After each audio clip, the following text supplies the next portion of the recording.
자, 문재인 전 대통령이 이제 병상의 단식을 이어가고 있는 이재명 대표를 찾아서 단식 중단을 권유를 했습니다. 두 분과 함께 정치권 소식 자세히 짚어보죠. 윤계찬 국민의힘 법률위원회 부위원장, 김현정 저 더불어민주당 대변인 나오셨습니다. 안녕하십니까? 네, 반갑습니다. 자, 퇴임 후 처음으로 서울을 찾은 문 전 대통령 병상에 누운 이재명 대표의 손을 잡고 위로를 했습니다. 두 사람 만남은 영상으로 먼저 보고 오겠습니다.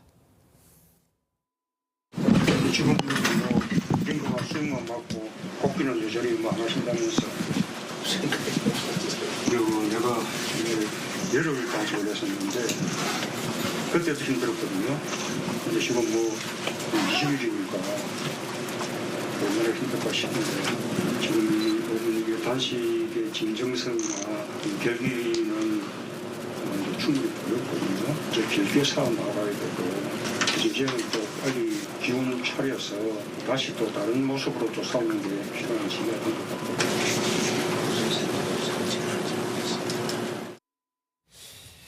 지금 직접 보셨습니다만 어제 이제 문 전 대통령이요 직접 결기를 충분히 보였다 이러면서 단식 중단을 권유를 하면서 이제 일종의 이제 출구를 열어준 모양새인데 그런데 이재명 대표가 병상 단식을 계속 이어가고 있는 상황입니다. 먼저 윤기찬 후보께서는 어떻게 상황을 보십니까? 그래서 문재인 전 대통령께서 서울을 올라오시는 길이었기 때문에 아마 안 들을 수는 없었을 거고. 네. 근데 심경은 좀 복잡하셨을 것 같아요. 왜냐하면 이재명 대표의 단식 목적이 사실은 여러 가지 해석을 놨잖아요. 예. 개인 방탄용이라는 해석이 우세한 상황인데 이 상황에서 만약에 문재인 전 대통령께서 가서 단식 만류를 하는 차원을 넘어서서 저런 모습을 이 사진으로 연출이 되게 되면 사실 민주당이 이후에 예비 전력까지 다 끌어쓰는 거예요.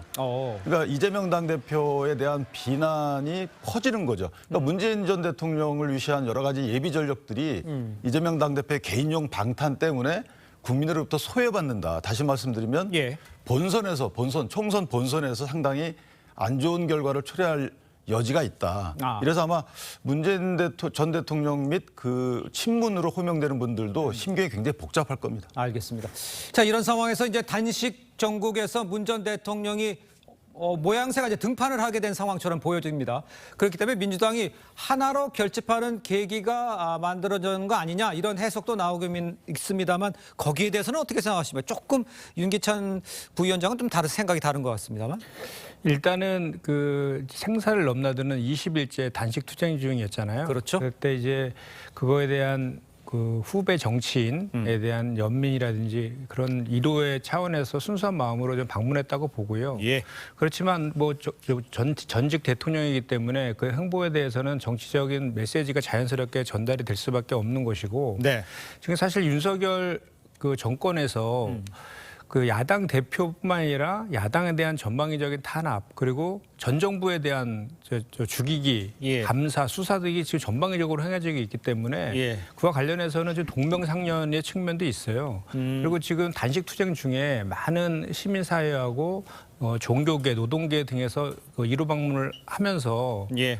그 국민들을 무슨 공산 전체주의라든지 반국가 세력이라든지 이렇게 적으로 규정하고 있는 그리고 국정은 무능하고 그리고 폭력적 국정 운영에 대한 비판들이 상당히 많습니다. 그래서 예. 저는 이번에 문재인 전 대통령의 그 1호 방문은 순수한 의미에서 같지만 그 주는 메시지는 이 문재인 전 정부 인사들과 현재 이제 친명계 인사를 넘어서 그러니까 민주당을 넘어서 예. 시민사회까지 넘어드는 제 세력들 간의 그런 광범위한 연대를 그 결집시키는 그런 계기가 될 것이다라고 생각합니다. 알겠습니다. 탄압 수사와 죽이기까지 언급을 해주셨는데요. 잠시만요. 제가 요 내용까지 하고 답을 주시는 게 맞을 것 같아요. 문재인 전 대통령이 이 대표 방문 후에 9.19 평화 공동선언 5주기 기념식에 참석해서 현 정권을 향해서 작심 발언을 했습니다. 안보와 경제는 보수 정부가 나다 이런 조작된 신화에서 벗어나야 한다 이렇게 발언했습니다. 아까 말한 탄압 수사와 죽이기 여기에 대해서 이 발언과 합쳐서 답을 좀 주시죠. 글쎄 뭐 의도는 모르겠지만 어쨌든 저 말씀 자체도 또 객관적 팩터가 안 맞아요. 네. 그러니까 안보의 부분은 여러 가지 뭐 북한이 그동안에 무기 고도화한 것들은 다 아는 것이고요. 예. 근데 안보가 이전이 낫다라는 것은 이전에 다 잉태된 것들이거든요. 또 하나는 뭐 9.19 합의, 군사 합의를 통해서 사실 우리는 정찰 능력을 다 잃었어요. 네네. 훈련도 못 합니다. 이걸 또 지키고 있는 상황이고요. 근데 북한 같은 경우에는 GPA 사격도 가하고 예. 훈련도 하고 심지어는 우리 공무원 피살도 시켰잖아요. 해당 수역에서. 예. 이런 상황에서 저런 말씀하시는 게 좀 이해가 안 되는 것이고 또 뭐 그 연락사무소 폭파도 있었던 것이고요. 글쎄요, 뭐 대통령께서 본인의 업적에 대해서 좀 과신하고 계신 게 아닌가라는 생각이 들고 경제적인 측면도 마찬가지입니다. 네. 그러니까 GDP 말씀 주셨는데 GDP라는 건 국내에서 외국인이 생산하는 것도 포함이 돼요. 그래서 민주당처럼 진보 정권이 항상 강조하는 것은 복리후생입니다. 네네. 복리후생은 저희가 GNI로 보통 따져요. 개인소득. 예. 개인소득은 문재인 정부 시절에 증가율이 1.1%뿐이 안 됐어요. 나머지는 3% 넘습니다. 예. 따라서 저 말씀은 안 맞는 것이고 네. 저런 말씀을 통해서 지지층 결집은 혹시 이룰 수 있을지 몰라도 지지층 결집을 하는 목적은 사실 선거에서 좋은 성격을 거두기 위함 아니겠습니까? 그렇겠죠. 근데 결국은 본선에서 안 좋은 결과를 얻으실 거다. 이런 생각이 드는 것이고 아까 주신 말씀 중에 간단히 반박을 드리면 네. 반국가 세력은 분명히 있죠. 그 범위가 내가 아니면 되는 것이고 이 국내에 분명히 반국가 세력이라는 것이 국가 이익에 저해되는 행위를 하는 세력은 있었어요. 네. 그것들이 뭐 수사를 통해서 다 밝혀지고 있는 상황이고 그렇습니다. 그다음에 시민단체 등이 이렇게 이 대표의 행보에 대해서 위로를 보내는 것하고 이 대표가 지금 인간적으로 연민의 정을 불러일으키는 것하고 정치인 야당 대표로서의 공적인 어떤 기능을 하지 못하는 부분하고 분명히 차이가 있다. 예. 이렇게 생각합니다. 알겠습니다. 자, 이런 상황에서 국회 본회의에서 이 대표 체포한 표결을 지금 앞둔 상황이죠. 문 전 대통령이 이 대표를 찾아서 위로하는 이 모습. 이런 행보가 이 부결에 더 힘을 실어줄 수 있는 거 아니냐 이런 관측도 나오는데 전체적으로 봤을 때는 당내 분위기가 부결 쪽으로 모이고 있다 이렇게 볼 수가 있습니까?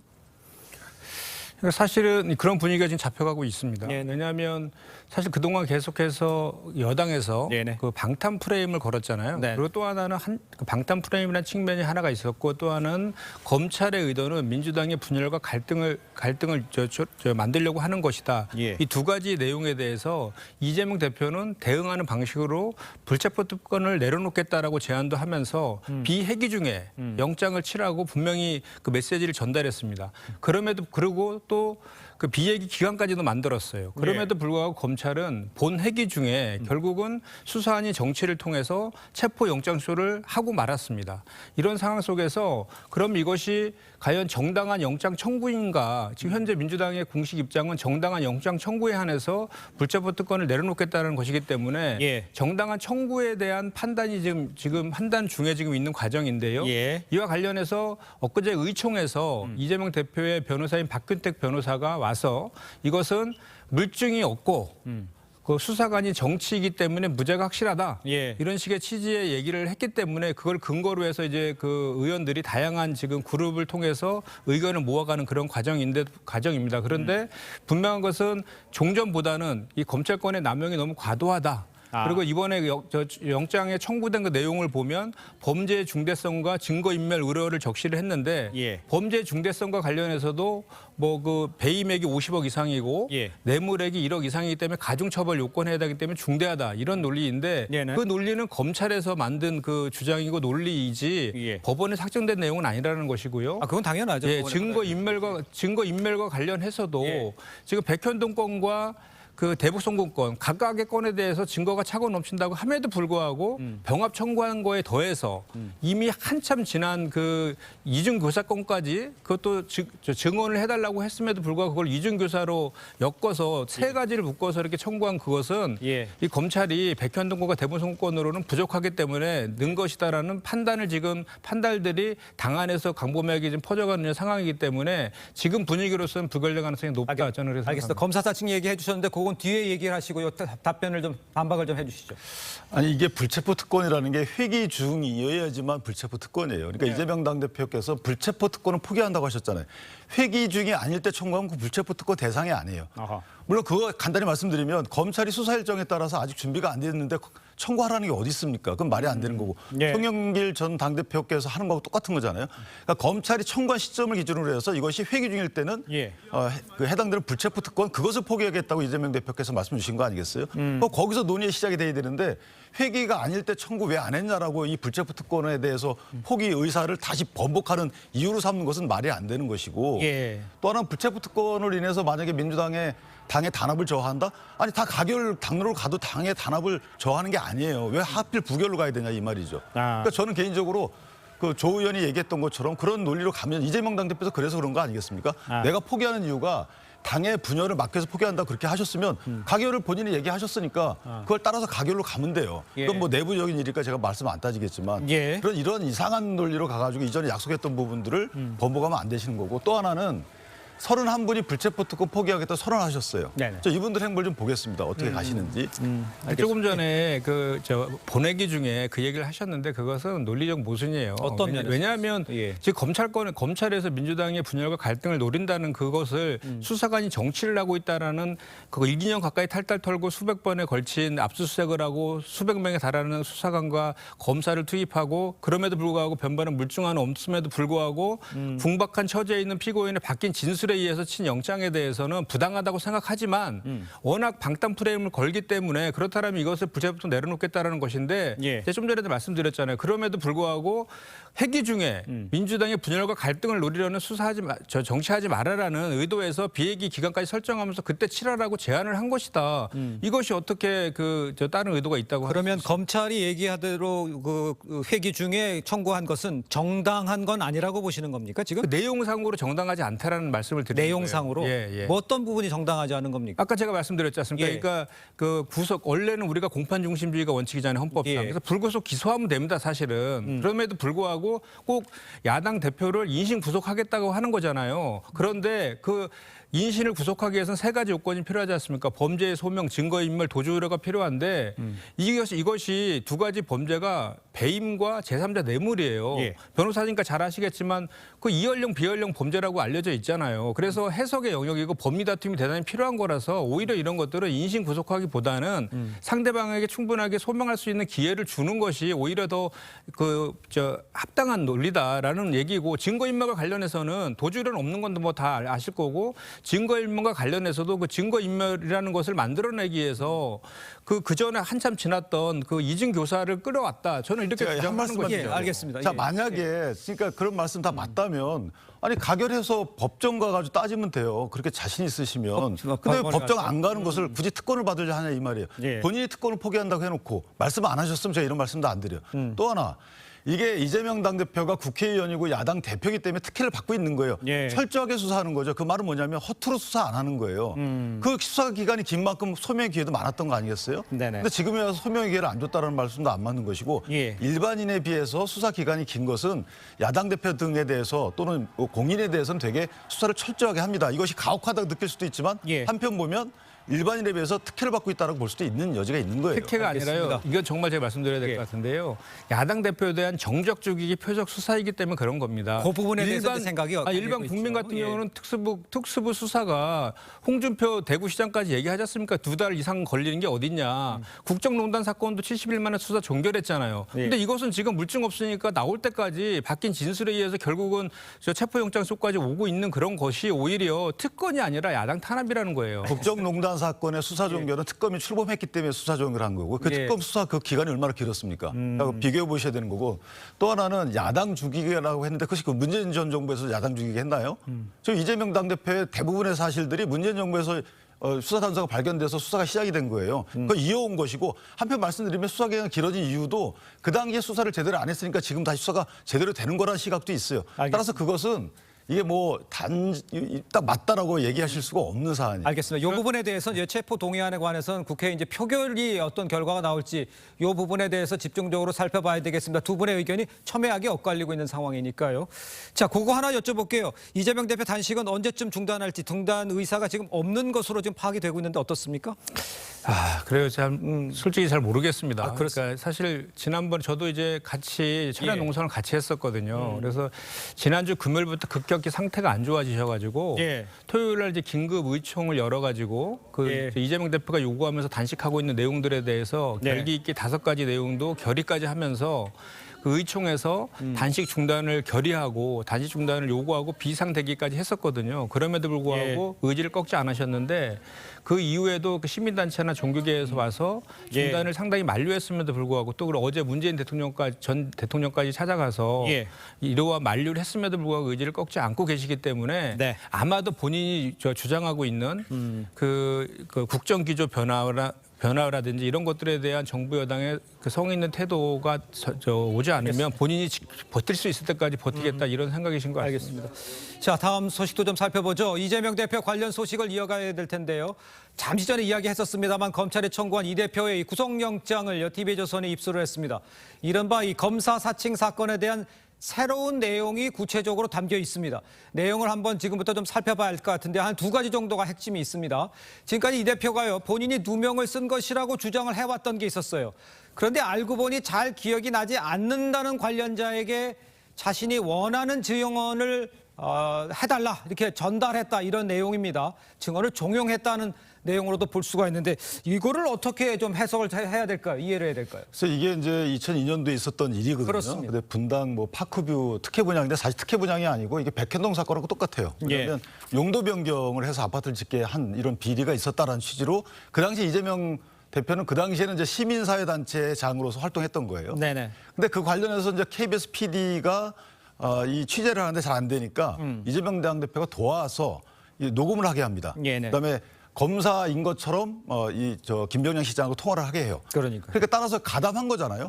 그것 때문에 검사 사칭죄로다가 벌금 150만 원을 받습니다. 네네. 근데 2018년도 경기도지사 선거 때 자기는 그런 적이 없고 가담한 것이 아니고 누명을 썼다 이렇게 말을 합니다. 예. 그래서 그게 허위 사실이라는 판단이 돼서 기소가 돼서 재판을 받는데 1심에서 무죄를 받아요. 근데 무죄를 받는 결정적인 이유가 증언이 있습니다.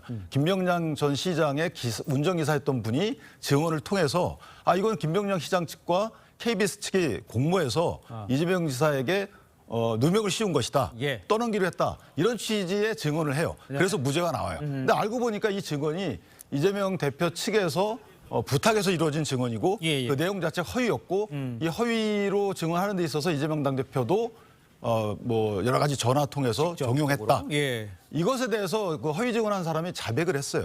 검찰 수사 과정에서. 따라서 이 부분은 시시비비가 가려진 것이다 이미 예. 이렇게 보입니다. 이것까지 넣은 것에 대해서 문제가 있다고는 지적은 해주셨습니다만 김현정 대변인 내용적으로 보면 이재명 대표가 전화로 좀 해주면 되지 뭐 이런 식으로 얘기도 하고 검찰 주장은 집요하고 반복적으로 주입하듯이 이런 식으로 얘기한 정황이 나왔잖아요. 이걸 어떻게 이해해야 되겠습니까? 그쪽에 이제 주장이니까 물론 그것은 주장. 예, 사실관계를 뭐 나중에 재판을 통해서 확인돼야 될 문제라고 생각하고요. 예. 이재명 대표 입장에서는 분명하게 이거는 위증을 해달라고 한 것이 아니라 진실된 증언을 해달라고 했다라는 게 입장이니까요. 예. 알겠습니다. 근데 그러면은 기억나는 대로 해달라 그래야 돼요. 원래 우리가 변호사들이 통상 증인께 기억나는 대로 사실 그것도 그대로 얘기해 주세요. 근데 지금 녹취 파일에 보면 기억나는 대로 기억이 안 난다 그러는데도 불구하고 어떤 내용을 알려줘요. 이거는 사실은 이렇게 하는 변호사는 없고 이렇게 하는 당사자도 없어요.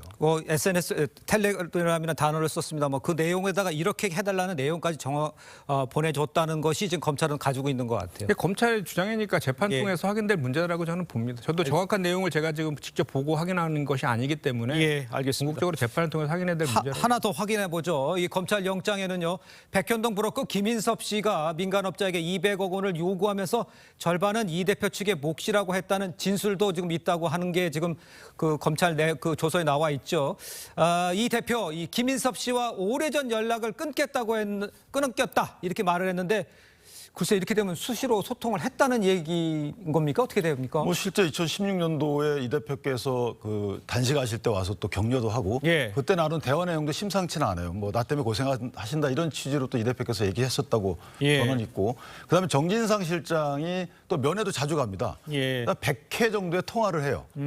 그러니까 이렇게 교류가 잦았던 분을 기억 안 난다라고 거짓으로 얘기할 이유가 없잖아요. 네네. 만약에 아무런 문제가 서로 간에 아무런 문제가 없으면 이런 그 교류 사실을 거짓말할 이유가 없단 말이죠. 예. 따라서 이런 교류 사실을 거짓말했다는 것은 뭔가 같은 오해를 사기 싫었던 것이고 그 오해가 법에 위반된다는 본인도 관련돼 있다라고 의혹을 살 만하다 이렇게 생각이 듭니다. 근데 저거 관련해서는 200억 중에 절반은 두 명 거 그것은 그 시행사 대표인 정바울 씨가 김인섭 씨한테 들은 전원이에요. 전원이고 그 중에 200억 중에 그 절반은 두 명 거다라고 해서 두 명을 특정하지도 않았습니다. 김인섭 씨는. 그런데 그 두 명이라는 것을 정바울 씨가 이재명 대표와 정진상 실장일 것이다라고 추측한 거예요. 그래서 전문 증거라서 증거 능력이 전혀 없고요. 예. 지금 좀 전에 말씀하신 2016년도에 단식장 현장에 찾아가서 한 얘기나 이런 것들은 다 전원이고요. 그리고 유동규 씨의 전원, 다 이런 것들이 다 전원들이에요. 그래서 그 이후에 뭐 명확하게 지금 확인된 내용들은 예. 2006년도에 낙선할 당시에 선대 본부장을 했던 것, 예. 2010년도 이후에는 이재명 대표와의 그 관계는 소원해졌다라는 그것이 현재 이재명 대표와 그 김민섭 씨가 했던 당사자들이 했던 그런 얘기들이에요. 나머지들은 다 전원이기 때문에 그 전원을 사실인 거를 가정해서 얘기하는 것은 적절치 않다. 저는 그래서. 근데 한 가지 저는 이해가 안 되는 게 짧게 말씀드리면 자, 뭐 말씀 주신 대로 그렇다고 쳐요. 그 전원이 확인되기까지 시간이 필요하다고 쳐요. 그런데 정진상 씨가 그분을 접촉한 건 맞거든요. 100회 정도 넘게 통화하고 네네. 그다음에 또 찾아가서 면회하고 그런 것들이 알려진 이후에 이재명 당대표께서는 정진상 씨에 대해서 아무런 조치를 하지 않아요. 말씀 주신 것처럼 유동규 씨가 만약에 그런 돈 받은 사람이었다면 난 그 사람 해임했을 것이다. 예. 최근에는 또 뭐 이화영 부지사가 이 사람 이런 사람이었으면 내가 해임했을 것이다. 이러시면서 왜 정진상 실장에 대해서는 저렇게 그런 예. 조치를 안 하시죠? 근데 지금 이게 예, 본질이 짧게 있잖아요. 부탁드릴게요. 그 가서 만나고 이런 것들을 이재명 대표가 알고 있었다라는 것도 확인된 것도 아니고요. 이게 백현동 건 얘기하는 거 아니에요. 백현동 건은 용도 변경, 종상향 한 것이 인허가권의 재량의 범위에 들어있느냐 아니냐의 판단의 문제잖아요. 예. 이런 것들은 사실은 이 백현동 건의 배임으로 규율하는 거에 대해서 본질적인 내용의 문제들은 아닙니다. 예, 알겠습니다. 일단은 이게 지금 이재명 대표 구속영장에 적시된 내용입니다. 그렇기 때문에 어떻게 평가될지 또 국회에서 어떻게 받아들일지를 좀 지켜보도록 하죠. 두 분 말씀은 여기까지 듣겠습니다. 고맙습니다. 감사합니다.